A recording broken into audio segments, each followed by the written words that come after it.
Hello and what is up, ladies and gentlemen. My name is Wildebeest, and today I'm bringing you a base build that I really enjoy using in Rust. Now, this base is kinda unique in that it can be built upon layer by layer depending on how many resources you have, and it's meant to suit players in each stage in Rust, beginning game, mid game, and end game. Large clans and solo players alike can both use this base efficiently if they build it to meet their needs. Now, to get this base started, we have to build the initial layer. This first layer is just a hexagon with walls on each side and a door in the front. Simple enough, right? This layer will be an early game type of setup. It will contain 3 large chests, 3 furnaces, the tool cupboard, a repair bench, a bed, and an optional campfire which can fit wherever you want. After upgrading all that to stone, move on to placing foundations around the first layer to make the second layer, which is quite easy.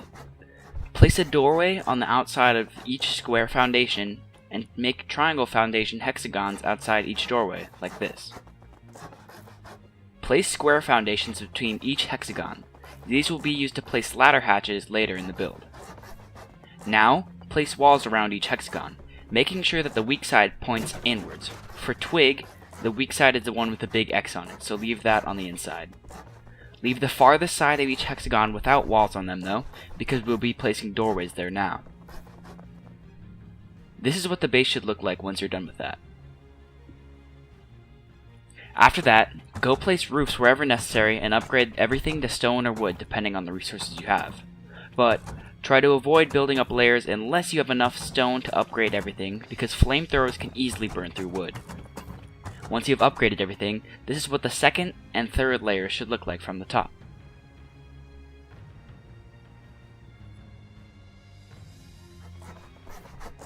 Above where we placed the square foundations earlier, place floor frames and upgrade them to stone.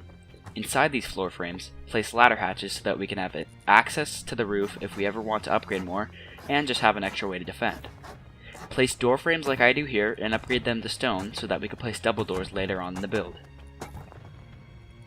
Now, it's time to create the final layer. This layer is the most resource intensive out of the bunch, so you may have to grind for a while to get the resources you need to finish it. Like the last layer, place foundations around the base so that there are no empty spaces. Wherever there's a doorway, place foundation steps for ease of access. After you've placed all the foundations and stairs, upgrade everything to stone. Once you've done this, it's time to place a shit ton of doorways. First, place doorways on the foundations with the stairs on them. Then, place 2 doorways next to each of these to create an airlock out of doorways. Along with this, create another airlock out of 2 doorways in the corner of the triangle foundation like I do here.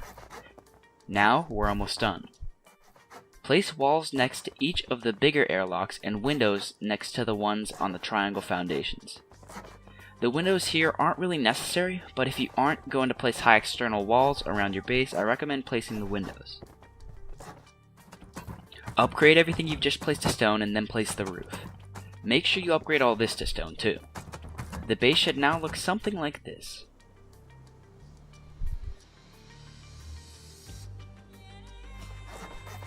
After building the final layer, it's time to work on the inside of the base. Go to the second layer and place door frames everywhere possible and upgrade them to stone. These will really help with stability, and now we will be able to place double doors in them for protection. Placing all these doors is the most expensive part of the build depending on which type of door you place. Sheet metal doors will give you the most bang for your buck, but upgrade them to armored when you can.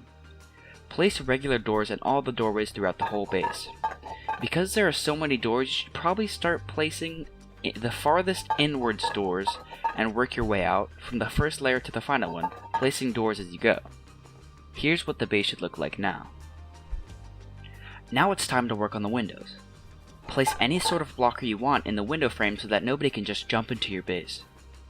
I chose to use the reinforced window bars, but if you aren't a high enough level for that, the metal window bars will work just as well for keeping people out. Let's go back to working on the inside of the base now. There are still 6 empty hexagons in the base that you can basically do anything with. There are 3 things that I personally like to do with these, but you can choose to do whatever you like. One thing that I like to do is make a storage room. In a hexagon, you can fit 3 shelves with 2 large boxes on each. adding up to 6 large boxes. If you want more storage space, there is room to place 4 more small boxes on the sides of the doors. The second thing you can build in one of these hexagons is a furnace room. Just one of these hexagons can easily fit 12 furnaces, which is sure to be enough for anything that you want to do. The third thing you can build in the hexagon is just more protection. Either fill the room with the walls or doorways, whichever you prefer, upgrade these to stone, and make sure that you do something that I neglected to do, which was to actually place doors in the doorways. Once you're done with this, that's it. You're done, but you could still build lots of floors upwards as you gather more resources. Like I said in the beginning of the video, this is one of my favorite bases to build, and I hope you enjoy using it as much as I do. Now, to do this outro, I'm gonna go off the script a bit, because I have some stuff to talk about with you guys. First is a new solo survival series that I want to start on this channel.